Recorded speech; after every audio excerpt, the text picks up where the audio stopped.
I am Santisha Walker, your nurse advocate. I am a healthcare professional serving as a registered nurse and a certified wellness coach. Today, I would like to focus on the topic of refusing care, which is another one of your patient rights. Now, I'm choosing to focus on this specific topic because when you refuse care, it's important for you to fully understand the processes that are associated with exercising this particular right. Previously, I focused on informed consent, so be sure you go back and view that video. Informed consent is closely connected to refusing care. After informed consent is provided, the healthcare provider then understands that it is up to you as the patient to decide what is going to happen with your body and with your care. According to the National Institutes of Health, a patient's right to refuse care is based upon a basic ethical principle of medicine called autonomy. Autonomy is simply the right to make an informed decision about your own medical care. With autonomy, a healthcare professional is never supposed to take their own values and beliefs and place them upon the patient. The right to refuse treatment applies to both those who can and those who cannot make medical decisions for themselves. The healthcare professional must always consider those, again, who can and cannot make healthcare decisions for themselves, as well as how to protect the rights of those who cannot make those healthcare decisions. Whenever you refuse treatment, it could be treatment, medication, personal care, nourishment, etc., the healthcare professional will assess you to see if you're competent enough to make that decision. And then they will ensure that you have been provided the risk and the consequences that are associated with refusing care in a language that you can actually understand. Refusal of care laws will vary from state to state, so make sure you know what your specific state laws are.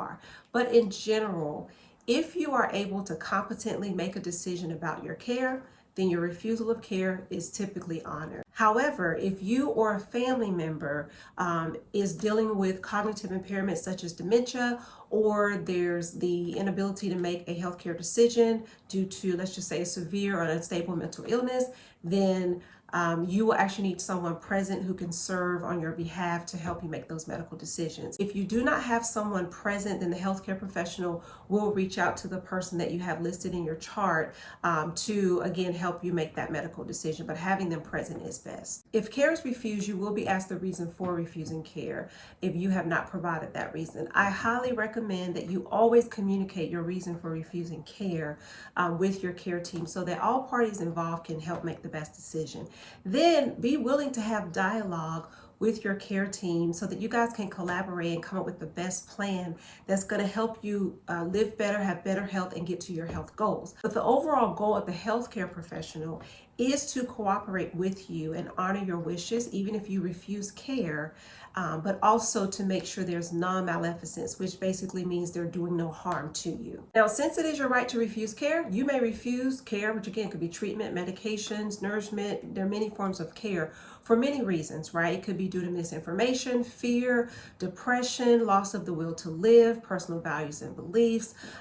Just know that when you refuse care, documentation will take place by the healthcare professionals that are part of your care team. This is going to include your capacity to actually make that decision. We talked about that earlier. It's going to include the treatment that you're actually refusing and then that reason for refusal. It's just good for us to have that information. Also, you will be monitored for any effects that are resulting from the fact that you are choosing to refuse care. Again, every competent adult has the right to refuse unwanted medical care and what will actually happen with their body. That is 100% your choice. I do want to point out, though, having that right does not mean that you will not be questioned about your choice to decline treatment. Now, your healthcare professional will more than likely have a different viewpoint from you on that matter, and that is perfectly okay. It is your responsibility to make sure that you have received informed consent and you have considered all of the information that has been provided to you so you can make an informed decision and so you can understand why you're actually refusing that care. It's not expected for you to just go along with the care that's being provided.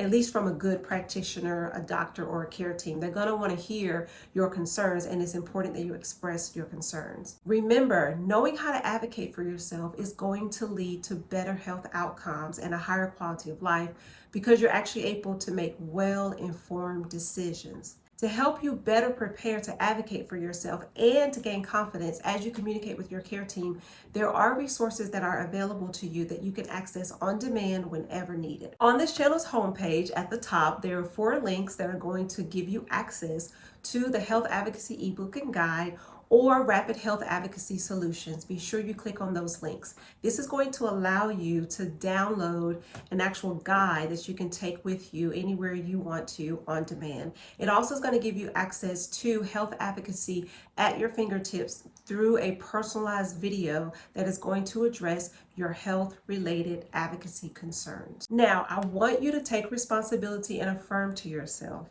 I am gathering and understand all information before I refuse care. Then prepare, make your plan, and execute. Stay tuned and be sure to subscribe to this channel to be notified when new videos are being released. I have a lot of great information coming your way. Let's continue to gain clarity. Let's continue to learn how to effectively advocate for our total health and well-being. I believe in you. I got you covered. Until next time, bye-bye.